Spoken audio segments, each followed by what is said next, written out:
दोबारा कपटद्यूत और पांडवों की वन यात्रा। जन्मेजय ने पूछा, वैशंपायन जी महाराज, जब राजा धृतराष्ट्र ने पांडवों को अपना धन और रत्न राशि लेकर जाने की अनुमति दे दी, तब दुर्योधन आदि की क्या दशा हुई? वैशंपायन जी ने कहा, धृतराष्ट्र ने पांडवों को धन संपत्ति के साथ जाने की अनुमति दे दी।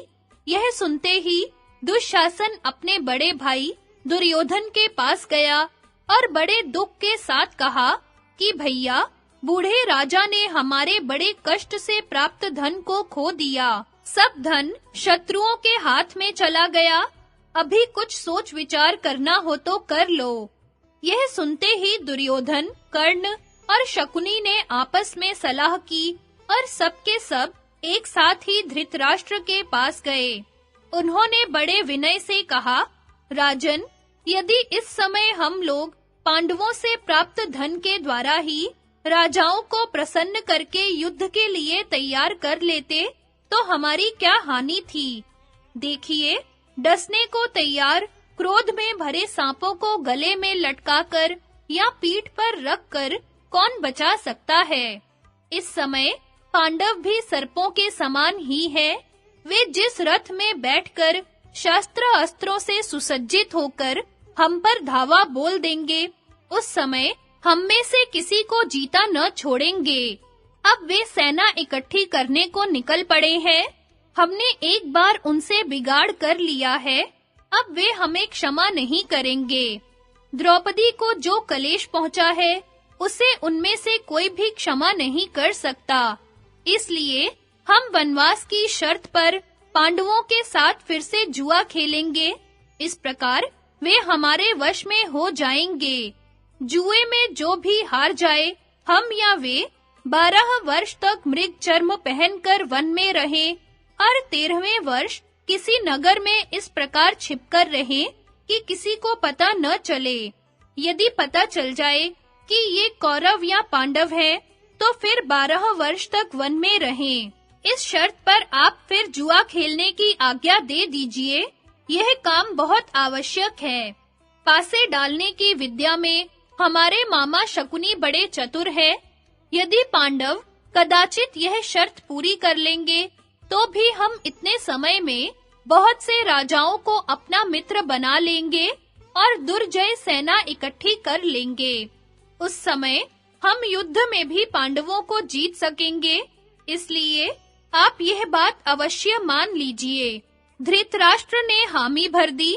उन्होंने कहा, बेटा, यदि ऐसी बात है तो पांडव दूर चले गए हो, तब भी दूत भेजकर उन्हें तुरंत बुला लो। वे आ जाएं तो फिर इसी शर्त पर खेल हो। धृतराष्ट्र की बात सुनकर द्रोणाचार्य, सोमदत्त, बाहलीक, कृपाचार्य, विदुर, अश्वत्थामा, युयुत्सु, भूरिश्रवा, भीष्म पितामह और विकर्ण सभी ने एक स्वर से कहा कि अब जुआ मत खेलो, शांति धारण करो। परंतु पुत्र स्नेहवश धृतराष्ट्र ने अपने सभी दूरदर्शी मित्रों की सलाह ठुकरा दी और पांडवों को जुआ खेलने के लिए बुलवाया। यह सब देख सुनकर धर्मपरायणा गांधारी अत्यंत शोक संतप्त हो रही थी। उन्होंने अपने पति धृतराष्ट्र से कहा, स्वामी, दुर्योधन जन्मते ही कीदड़ के समान रोने चिल्लाने लगा था। इसलिए उसी समय परम ज्ञानी विदुर ने कहा कि इस पुत्र का परित्याग कर दो। मुझे तो वह बात याद करके यही मालूम होता है कि यह कुरु वंश का नाश करके छोड़ेगा। आर्यपुत्र, आप अपने दोष से सबको विपत्ति के सागर में मत डुबाइए। इन ढीठ मूर्खों की हाँ में हाँ मत मिलाइए। इस वंश का नाश न कीजिए। बंधे हुए पुल को मत तोड़िए। बुझी हुई आग फिर धधक उठेगी। पांडव शांत और वैर विरोध से विमुख हैं। उनको अब क्रोधित करना ठीक नहीं है। यद्यपि यह बात आप जानते हैं, फिर भी मैं स्मरण दिला रही हूँ। दुर्बुद्धि पुरुष के चित्त पर शास्त्र के उपदेश का भला बुरा कुछ भी प्रभाव नहीं पड़ता, परंतु आप वृद्ध होकर बालकों की सी बातें करें, यह अनुचित है। इस समय आप अपने पुत्र तुल्य पांडवों को अपने वश में रखिए, कहीं वे दुखी होकर आपसे विलग न हो जाएं। कुल कलंक दुर्योधन को त्यागना ही श्रेयस्कर है। मैंने उस समय मोहवश विदुर की बात नहीं मानी थी। यह सब उसी का फल है। शांति, धर्म और मंत्रियों की सम्मति से अपनी विचार शक्ति सुरक्षित रखिए, प्रमाद मत कीजिए।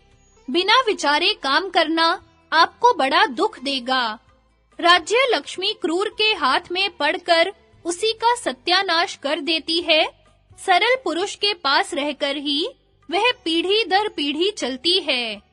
गांधारी की बात सुनकर धृतराष्ट्र ने कहा, प्रिय, यदि कुल का नाश होना ही है तो होने दो, मैं उसे नहीं रोक सकता। अब तो दुर्योधन और दुशासन जो चाहे वही होना चाहिए। पांडवों को लौट आने दो, मेरे पुत्र फिर उनके साथ जुआ खेलेंगे। जन्मेजय राजा धृतराष्ट्र की आज्ञा से प्रातिकामी पांडवों के पास पहुंचा। उस समय तक वे लोग मार्ग में बहुत आगे बढ़ गए थे। प्रातिकामी ने कहा, राजन, फिर सभा जोड़ी गई है। महाराज धृतराष्ट्र ने कहा है कि आप फिर वहां चलकर जुआ खेलिए। धर्मराज बोले, सभी प्राणी देव के अधीन है, उसी के अनुसार शुभ अशुभ फल भोगते हैं। किसी का कोई वश नहीं है। चलो, फिर जुआ खेलना पड़ता है तो ऐसा ही सही। मैं जानता हूँ कि ऐसा करने से वंश का नाश हो जाएगा, फिर भी मैं अपने बूढ़े ताऊ जी की आज्ञा कैसे टालूं? युधिष्ठिर भाइयों के साथ फिर लौट आए। वे शकुनी छली है यह बात जानकर भी फिर उसके साथ जुआ खेलने को तैयार हो गए। धर्मराज की यह स्थिति देखकर उनके मित्रों को बड़ा कष्ट हुआ। शकुनी ने धर्मराज को संबोधित करके कहा, राजन, हमारे वृद्ध महाराज ने आपकी धनराशि आपके पास ही छोड़ दी है, इससे हमें प्रसन्नता हुई है। अब हम एक दांव और लगाना चाहते हैं। यदि हम आपसे जुए में हार गए तो मृग चर्म धारण करके 12 वर्ष तक वन में रहें और 13वें वर्ष किसी नगर में अज्ञात रूप से रहें। यदि उस समय कोई पहचान ले तो 12 वर्ष और भी वन में रहें। और यदि हम आपको हरा दें तो द्रौपदी के साथ आप लोग कृष्ण मृग चर्म धारण करके 12 वर्ष तक वन में रहें और 13वें वर्ष अज्ञातवास करें। यदि उस समय कोई पहचान ले तो फिर 12 वर्ष वन में रहना पड़ेगा। इस प्रकार 13 वर्ष पूरे होने पर आप या हम उचित रीति से अपना राज्य ले लेंगे। इसी शर्त पर हम लोग फिर पासे खेलेंगे। शकुनी की बात सुनकर सभी सभासद खिन्न हो गए।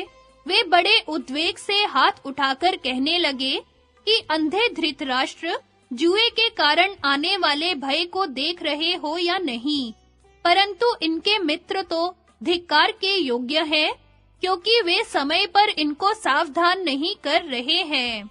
सभासदों की यह बात युधिष्ठिर भी सुन रहे थे और वे यह भी समझ रहे थे कि इस बार के जुए का क्या दुष्परिणाम होगा। फिर भी उन्होंने यह सोचकर कि कौरवों का विनाश काल समीप आ गया है, जुआ खेलना स्वीकार कर लिया। शकुनी ने उनकी स्वीकृति पाते ही छल से पासे डाले और युधिष्ठिर से कहा, लो, यह दाव मैंने जीत लिया। जुए में हारकर पांडवों ने कृष्ण मृग चर्म धारण किया और वन में जाने के लिए तैयार हो गए। उनको ऐसी स्थिति में देखकर दुशासन कहने लगा कि धन्य है। अब महाराज दुर्योधन का शासन प्रारंभ हो गया। पांडव विपत्ति में पड़ गए। राजा द्रुपद तो बड़े बुद्धिमान है, फिर उन्होंने अपनी कन्या पांडवों को कैसे ब्याह दी? अरे, ये पांडव तो नपुंसक है।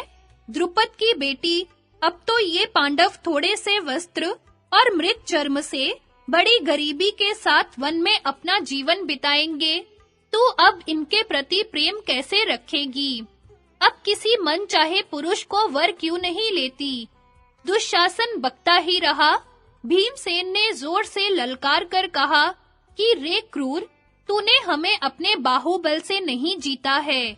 छल विद्या के बल पर जीतकर तू शेखी बघार रहा है। ऐसी बात केवल पापी ही कह सकते हैं। तो इस समय कड़वे वचनों के बाण से हमारे मर्म स्थान पर चोट कर रहा है। मैं रणभूमि में तेरे मर्म स्थानों को काटकर इनकी याद दिलाऊंगा।